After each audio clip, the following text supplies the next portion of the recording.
Hello everyone, I Bragu would like to welcome you to my YouTube channel Let's English which is completely dedicated to competitive English। जैसा कि आपको याद होगा हम conjunction के बारे में डिस्कशन कर रहे थे और लास्ट हमने कंजंक्शंस के बारे में डिस्कशन किया था, चाहे वो कोऑर्डिनेटिंग कंजंक्शन हो या सबऑर्डिनेटिंग कंजंक्शन। आज के सेशन में हम कंजंक्शन को आगे बढ़ाएंगे और ये जानने की कोशिश करेंगे कि आज के सेशन से हमें एग्ज़ाम में कितनी हेल्प मिलेगी। और मैं आपको विश्वास दिलाता हूँ आज का जो सेशन है वो किसी भी कॉम्पिटिटिव एग्ज़ाम में मिनिमम 2 नंबर के क्वेश्चन ज़रूर लेकर आएगा, चाहे वो एरर डिटेक्शन का पार्ट लेकर आए, चाहे फ्रेज रिप्लेसमेंट का पार्ट लेकर आए या किसी भी ग्रामेटिकल पार्ट को जस्टिफाई करे, राइट। तो आइए आज के सेशन को शुरू करते हैं विदाउट वेस्टिंग टाइम। अगर आप देखेंगे तो बोर्ड पर you will find a word is already written, that is correlative conjunctions. क्या लिखा हुआ है? Correlative conjunctions. देखिए ध्यान देने वाली बात, जैसे कि कोऑर्डिनेटिंग कंजंक्शंस थे जो इक्वल रैंक की चीज़ों को जोड़ते हैं, वहीं अगर हम बात करें सबऑर्डिनेटिंग कंजंक्शंस की तो सबऑर्डिनेटिंग कंजंक्शंस डिपेंडेंट होते हैं, जिसमें एक भाग दूसरे भाग पर डिपेंड होता है, one part is dependent to another part. वहीं कोरिलेटिव कंजंक्शंस इंग्लिश में वो कंजंक्शंस हैं जो कैसे यूज होते हैं? बिल्कुल पेयर्स में। ऐसे कंजंक्शंस जो इंग्लिश में पेयर्स में यूज होते हैं उन्हें ही हम क्या नाम देते हैं? Correlative conjunctions, right. जरा ध्यान देने की कोशिश करेंगे, हमने बहुत सारे वर्ड सुने हैं, बस इनके यूजेस कैसे हैं, कैसे क्वेश्चन आते हैं वो मैं आज आपको बताने की कोशिश करता हूँ। सबसे पहले क्या लिखा हुआ है जरा देखिए, आइदर, इसके साथ क्या फॉलो होता है? और पता है, neither nor, not only but also. Modern English में ऑल्सो के प्लेस पर हम क्या भी लिखते हैं? As well. लेकिन यहाँ कुछ चेंजेस हैं, वो भी हम एग्जाम्पल से देखने की कोशिश करेंगे। वेदर और, ये मैं आपको बता चुका हूँ। नो सूनर के साथ देन, ऑल्दो स्लैश दो, येट के साथ फॉलो होता है या फिर खामा आता है। हार्डली, बैरली, स्कैर्सली के साथ क्या आता है? वैन। अब क्या चीज़ें हैं, कैसे डिफरेंस देखना है, सीधे हम स्ट्रेट अवे शुरू करते हैं एग्जाम्पल से। तो मैं इसे इरेज करता हूँ और हम आगे बढ़ते हैं, राइट। तो कहने का मतलब ऐसे कंजंक्शंस जो पेयर्स में यूज होंगे उन्हें ही हम क्या नाम देंगे? Correlative conjunctions. अब सबसे पहले जैसे कि एग्जाम्पल वहाँ लिखा हुआ था आइदर और का, तो मैं एग्जाम्पल से आपको समझाने की कोशिश करता हूँ। सबसे पहले ध्यान दीजिएगा, मैंने एक एग्जाम्पल लिखा, either Ram or his brother did not go to the school for the party, right? First sentence. Second one, either Ram or his brother went to the school for the party, right? Next one, both Ram as well as his brother went to the school for the party, right? Next one, both Ram and his brother did not go to the school for the party, right? 4 simple से examples हैं आपके सामने, आपको बस ये बताना है इन 4 examples में आपको सही कौन सा लगता है और क्यों। तो शुरू करेंगे हम फर्स्ट एग्जाम्पल से, जरा ध्यान दीजिए। Either Ram or his brother did not go to the school for the party. Sentence का मीनिंग जानने की कोशिश करते हैं। क्या? या तो राम या उसका भाई स्कूल पार्टी के लिए नहीं गया। अब जरा समझिए, क्या दोनों गए या दोनों नहीं गए? अच्छा मैं आपको छोड़िए इस चीज़ को, पहले मैं आपको एक और चीज़ एग्जाम्पल से समझाता हूँ। 2 लोग हैं, राइट, उनकी 3 कंडीशन मैं आपको बताता हूँ, चौथी आप बताएंगे, राइट। कैसे? जरा ध्यान दीजिए। मैंने बोला दोनों जा सकते हैं, ठीक, दोनों में से एक जाएगा, ठीक, दोनों नहीं जाएंगे। दोनों जा सकते हैं, दोनों में से एक जाएगा और दोनों नहीं जाएंगे। तो आप बताइए चौथी कंडीशन क्या पॉसिबल है? तो दिमाग बोलता है कि सर एक नहीं जाएगा। तो देखिए इस तरह का जो आंसर हम लोग सोच रहे हैं वो एक्चुअली अनप्रेडिक्टेबल है। ध्यान दीजिए, मैंने कहा दोनों नहीं जाएंगे, दोनों में से एक जाएगा। तो जब दोनों में से एक जा रहा है तो अल्टीमेटली दूसरा नहीं जा रहा है, तो उसके लिए अलग से कंडीशन बनाने की जरूरत नहीं है। यानी जब हम बोल ही रहे हैं कि आइदर और मतलब दो में से एक, और जब आपने एक को चुन लिया तो आपको ये बोलने की जरूरत थोड़ी ना है कि जब एक नहीं जा रहा उसके लिए अलग कंडीशन बनाओ। तो इस बात का विशेष ध्यान रखें कि either Ram or his brother went to the school for the party का मतलब ही क्या है कि दोनों में से एक गया, इसका मतलब दूसरा नहीं गया। तो याद रखिए आइदर और को जनरली हम नेगेटिव सेंटेंसेस में यूज नहीं करते। समझिएगा इस चीज को, विशेषकर मैं आपको समझा रहा हूं, ध्यान दीजिए। दोनों जाएंगे, दोनों नहीं जाएंगे, एक जाएगा। तो जब एक जाएगा तो दूसरा नहीं जाएगा, तो उसको लिखने की जरूरत क्या है? वो इसी से मीनिंग कन्वे हो रहा है, इसीलिए ग्रामेटिकली ये गलत है, ये सही है। क्लियर हो रही है चीज? ध्यान दीजिएगा इस चीज को, आइदर और को आप नेगेटिव नहीं यूज करेंगे, राइट? हाँ, अब कुछ लोग बोलेंगे सर नाइदर करें। देखिए नाइदर करेंगे तो दोनों नहीं जाएंगे, हमें तो बोलना है ना एक गया एक नहीं गया। तो जब हमने उसको पॉजिटिवली बोला तो उसका एक मीनिंग नेगेटिव अपने आप कन्वे हो गया, इसीलिए हम फर्स्ट सेंटेंस को प्रायोरिटी ना देते हुए किसको देंगे? सेकंड को, राइट? थर्ड पर आते हैं, both Ram as well as, गलती मिल गई। ध्यान दीजिए यहां क्या आ रहा है? बोथ, और जब बोथ आ रहा है तो बोथ के साथ एज वेल एज के साथ साथ बोलने की जरूरत ही नहीं है। बोथ के साथ क्या फॉलो करेंगे आप? And, simple. Both Ram and his brother went to the school for the party. Clear?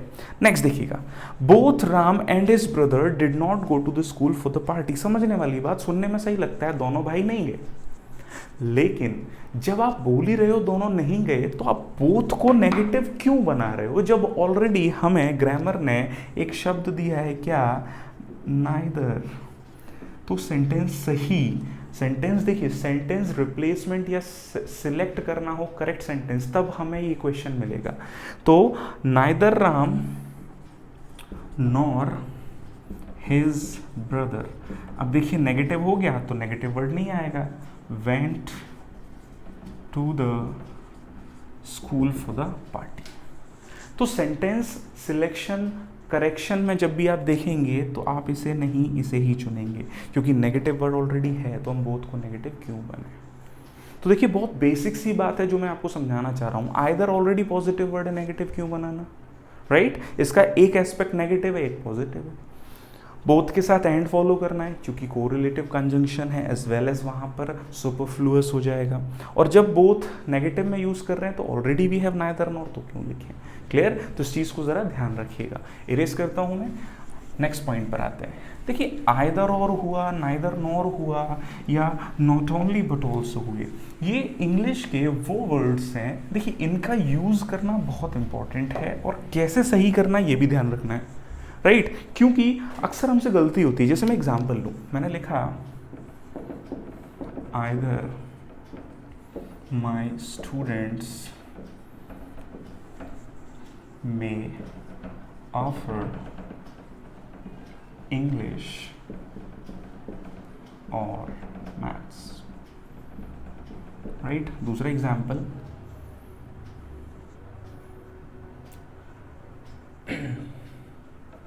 my students may offer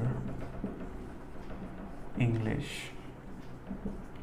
or maths, right? Next one, not only dams save water but also produce electricity, right? चलिए शुरू करते हैं। कुछ लोगों को तो answer देखने मिल गया होगा। बिल्कुल, देखिए पहली बात, आइदर और, neither nor, not only but also जरूरी नहीं है सेंटेंस के स्टार्टिंग में। ये इंग्लिश के कोरिलेटिव कंजंक्शंस हैं जो पेयर में आएंगे, लेकिन इनका पेयर वही फिक्स करना है जहां सिमिलर चीजों की बात हो रही है। अगर आप देखें तो आइदर किसके साथ आ रहा है? माई स्टूडेंट्स, लेकिन और किसके साथ आ रहा है? सब्जेक्ट्स के साथ। तो या तो होता आइदर माई स्टूडेंट्स और योर स्टूडेंट्स, तब जाकर वो कोरिलेशन होता, राइट? इसका मतलब आइदर का प्लेसमेंट गलत है। क्या होना चाहिए? My students may offer either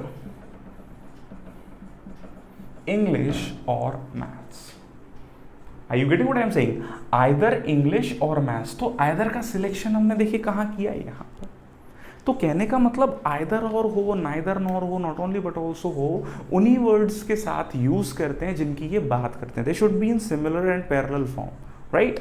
इस सेंटेंस को देखिए, नॉट ओनली किसके साथ आ रहा है? डैम्स। अब देखिए डैम्स क्या है? नाउन। वहीं बट ऑल्सो किसके साथ आ रहा है? प्रोड्यूस। प्रोड्यूस क्या है? वर्ब। तो या तो दोनों नाउन हो या दोनों वर्ब हो, तो दूसरा नाउन तो हमें ऐसा दिख नहीं रहा है, इसीलिए नॉट ओनली का प्लेसमेंट यहां से हट करके आएगा, dams not only save water but also produce electricity. Parallelism maintain करना है, कोरिलेशन बताना है, तो सिमिलर चीजों के बीच में बताएंगे, राइट? हाँ, मैंने आपसे कहा था कि नॉट ओनली के साथ बट एज वेल भी होता है, तो ध्यान दीजिए, अगर आप यहां से ऑल्सो हटाएं और लास्ट में क्या लिख दें? एज वेल, तो ये भी सही है। यानी एज वेल या टू ये सेंटेंस के लास्ट में आएंगे, लेकिन जब ऑल्सो आएगा वो बट के साथ आएगा, मीनिंग सेम है। Dams not only save water but produce electricity as well या टू। क्लियर है ना? ध्यान रखिएगा इस चीज़ को। छोटी छोटी चीज़ें हैं जो मैं आपको समझाने की कोशिश कर रहा हूँ, यानी सिमिलर चीज़ों के बीच में डिफ्रेंशिएशन देखना है, तब वहीं पर हम इनको इनपुट करेंगे। क्लियर? आगे बढ़ते हैं भाई, नेक्स्ट पॉइंट पर आते हैं। अच्छा, थोड़ा सा ध्यान दीजिएगा, बहुत आसान सी बात है, बस मैं आपको समझा दूँ। ऑल्दो और दो, इनके साथ या तो येट आता है या मॉडर्न इंग्लिश में केवल कामा। क्लियर? अब इन दोनों में डिफरेंस क्या है? तो देखिए ग्रामेटिकली डिफरेंस ज़्यादा नहीं है, बस लिखने में लिटरल मीनिंग कन्वे करने का डिफरेंस है। कैसे? मैं आपको एक एग्जांपल देता हूँ। मैंने लिखा although the exam was difficult yet I answered all the questions, right? आपने देखा हमने although के साथ यहाँ क्या फॉलो किया? yet, या फिर क्या लिख सकते हैं? कॉमा। अब जरा ध्यान दीजिए, आप although की जगह यहाँ क्या भी लिख सकते हो? though the exam was difficult yet I answered all the questions, right? अब समझने वाली बात, देखिए ऑल्दो और दो को रिप्लेस कर सकते हैं। इंपॉर्टेंट बात, दो सेंटेंस के मिड में आ सकता है और लास्ट में भी, लेकिन कभी भी ऑल्दो आप कहाँ नहीं रखोगे? लास्ट में। बस इतना सा पॉइंट ध्यान रखना। You should not place although at the last of the sentence, but दो लिख सकते हैं। जैसे अगर मैं बोलूं I answered all the question, comma the exam was difficult दो। क्लियर? लेकिन आप ऑल दो नहीं बोलेंगे। तो ये छोटी सी बात है, ध्यान रखना। बस इंपॉर्टेंट बात, ऑल दो या दो के साथ या तो येट होगा या कॉमा, दोनों चीज़ें नहीं। क्लियर? चलिए भाई आगे बढ़ते हैं। तो देखिए बारीकी से डिस्कशन करना इसीलिए ज़रूरी है क्योंकि ये छोटी छोटी चीज़ें हमें पता होना चाहिए। ऑल दो और दो को जनरली बताते हैं सिमिलर है, बिल्कुल सही है, लेकिन लिटरल मीनिंग जब कन्वे करें तो फॉर्मली हमको कैसे प्लेस करना है ये हमें पता होना ज़रूरी है। आगे बढ़ते हैं, इंपॉर्टेंट डिस्कशन है, ज़रा ध्यान दीजिएगा। Hardly, बेयरली, scarcely. सबसे पहले इंपॉर्टेंट बात, ये इंग्लिश में वो पार्ट ऑफ स्पीच हैं जो क्या काम करते हैं? एडवर्ब का। और इनका जो मीनिंग होता है मोस्ट इंपॉर्टेंटली, ये अपने आप में कैसे वर्ड है? नेगेटिव। तो इनके साथ कोई दूसरा नेगेटिव वर्ड तो नहीं आएगा। एनी यूज़ करते हैं, एनी वन, एनीवेयर, इस तरह के वर्ड यूज़ करते हैं। ये आपको थोड़ा सा मैं आपको बता चुका हूँ सुपरफ्लुअस एक्सप्रेशन में जब हमने नाउन में डिस्कस किया था। क्लियर? तो कहने का मतलब ये एडवर्ब है, तो सर कंजंक्शन में क्यों? तो देखिए सबसे बड़ी बात, ये जब एडवर्ब है तो इनका मीनिंग तो है बिल्कुल ना के बराबर, ऑलमोस्ट नॉट, ऑलमोस्ट नेवर। लेकिन सर ये यहाँ हम क्यों यूज़ कर रहे हैं? क्योंकि इनका यूज़ दो एक्शंस को बताने के लिए किया जाता है। एक एक्शन के साथ तुरंत बाद जब दूसरा एक्शन हो तब इनका यूज़ हम करते हैं, और तब ये लगभग कंजंक्शन की तरह काम करते हैं। वो भी कौन से कंजंक्शन? कोरिलेटिव। और तभी इनके साथ हम जनरली क्या फॉलो करते हैं? व्हेन। क्लियर? मैं एग्जाम्पल से आपको समझाने की कोशिश करता हूं, जरा ध्यान दीजिएगा। मैंने लिखा we had hardly sat down at the table when the phone rang. मतलब हम मुश्किल से बैठे ही थे कि तुरंत फोन बज गया. अब ज़रा ध्यान दीजिए, कुछ लोग यहाँ पर थोड़ा सा मिसकम्युनिकेट कर गए और उन्हें लगा कि हार्डली बेयरली स्केर्सली हमेशा क्या फॉलो करेंगे, इन्वर्जन. बिल्कुल सही बात है आप लोगों की, हम लोग सही सोचते हैं कि हार्डली बेयरली स्केर्सली इन्वर्जन फॉलो करते हैं, लेकिन विदाउट इन्वर्जन भी इनका यूज होता है. इन्वर्जन लिखते समय ध्यान दीजिए, पहली बात इन्वर्जन होता क्या है, तो ध्यान रखिए, placing of helping verb before the subject. Placing of helping verb before the subject. और ये एक फॉर्मल स्ट्रक्चर होता है जो बोलचाल में यूज नहीं होता, लेकिन लिटरल राइटिंग में उसे स्टाइलिश बोलने के लिए करते हैं. जैसे इसी सेंटेंस को मैं लिखूं तो सेंटेंस को इसको स्टार्टिंग किससे करेंगे हम, हार्डली से. जैसे hardly had we sat down at the table when the phone rang. तो दोस्तों इस बात को ध्यान रखिएगा कि ऐसा कोई रूल नहीं है, ऐसा कोई हमेशा पॉसिबिलिटी नहीं है कि यही सही है, राइट. इस बात का विशेष ध्यान रखें कि हाँ, ये लिटरल मीनिंग देने के लिए, या मैं कहूँ फॉर्मल राइटिंग में आप लिखते समय इनका यूज करें, लेकिन जब आपको स्पोकन इंग्लिश की बात करना है तब आपको ऐसे ही बोलना पड़ेगा. हाँ, चूंकि हमारा ग्रामेटिकल पोर्शन इस चीज़ को एक्सेप्ट करता है, तो आप लिखते समय इस चीज़ को ज़रूर सही मानेंगे तुलनात्मक रूप से. बोलने में ये सही है, लिखने में आप इसको प्रायोरिटी देंगे एज पर एज ग्रामर, क्योंकि लिटरल मीनिंग देता है. और हार्डली बेयरली स्केर्सली के साथ हम क्या फॉलो करते हैं, व्हेन. इस चीज़ को आप विशेष ध्यान रखेंगे, राइट. कुछ कंडीशंस में बिफोर भी आता है, वो मैं आपको बताऊंगा कुछ एग्जाम्पल्स जब हम डिस्कस करेंगे अकॉर्डिंग टू ऑक्सफोर्ड डिक्शनरी. ठीक है, जनरली आप यही ध्यान रखें, व्हेन ही आएगा. देन बहुत रेयर केसेस में मिलता है. एक दो एग्जाम्पल्स हैं जो मैं आपको सीधे एग्जाम्पल बता दूंगा as per as Oxford dictionary, right. Generally हमारा एग्जाम इस चीज़ को मानता है, हम उस एग्जाम के अकॉर्डिंग चल रहे हैं. तो हार्डली बेयरली स्कैर्सली वैसे एडवर्ब है, लेकिन जब ये दो एक्शन शो करेंगे, ये कोरिलेटिव कंजंक्शन है, और कोरिलेटिव है तो इनके साथ क्या फॉलो करते हैं, व्हेन. क्लियर, आगे बढ़ते हैं. इरेज करता हूं मैं इस चीज को, ध्यान दीजिएगा. नेक्स्ट जो हमारा कंजंक्शन है बहुत छोटा सा ही है ना, तो बस थोड़ा सा समझ लेंगे उसको. अभी हमने लिखा ही था स्टार्टिंग में, no sooner, right. No sooner के साथ हम क्या फॉलो करेंगे, बिल्कुल देन. इसका मतलब क्या होता है, जैसे ही या जो ही. एग्जाम्पल से, हाँ, लिटरल मीनिंग में ये भी आपका क्या फॉलो करता है, इन्वर्जन. तो इसीलिए हम सीधे लिटरल एग्जाम्पल ही देखेंगे. जैसे no sooner had I opened the door then he came in. देखिए, इन्वर्जन का मतलब ये नहीं होता कि हेल्पिंग वर्ब पहले आ गई, क्वेश्चन हो गया. मैंने आपको पहले भी बोला था, इन्वर्जन का मतलब क्या होता है, ये केवल किसी सेंटेंस को एम्फसाइज करके एक बहुत ब्यूटीफुल वे में प्रेजेंट करने का तरीका है. याद रखिएगा, you can not use them in speaking, they are only used while writing और लिटरल राइटिंग में. क्लियर है ना. तो नो सूनर का मतलब क्या होता है, जैसे ही. तो जैसे ही मैंने दरवाजा खोला वो अंदर आ गया. तो देखिए, इन्वर्जन के लिए सबसे इंपॉर्टेंट क्या है कि हेल्पिंग वर्ब, उसके बाद आपका क्या आएगा, सब्जेक्ट. क्लियर, बहुत छोटी सी बात है, मामूली सी बात है. आई होप आपको ये बात समझ आई हो. इसी सेगमेंट में आपका एक वर्ड होता है, सुना होगा, लेस्ट. ये भी नेगेटिव वर्ड है. अब देखिए, लेस्ट के साथ क्या फॉलो करते हैं, शुड.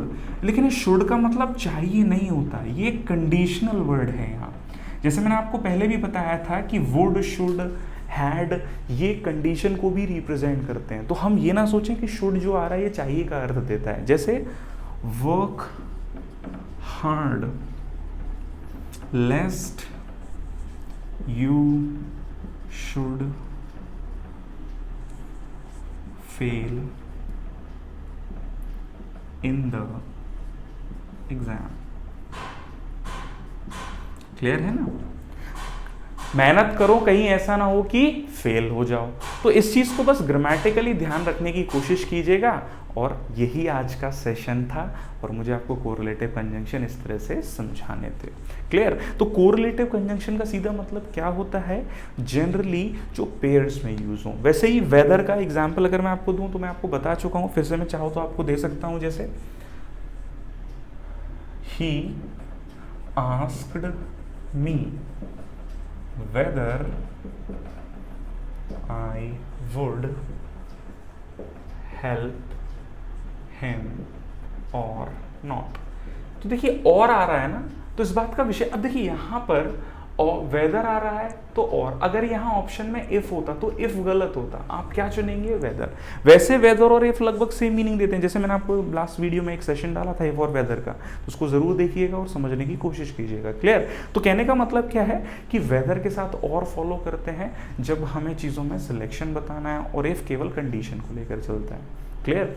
तो बस आज के सेशन को हम यहीं विराम देंगे। आई होप आपको कोरिलेटिव कंजंक्शंस का एक छोटा सा सिनेरियो समझ में आया हो। अगले सेशन में मिलेंगे कुछ और नए कॉन्सेप्ट्स के साथ। Till then keep revising, keep learning, and thank you very much for watching this video.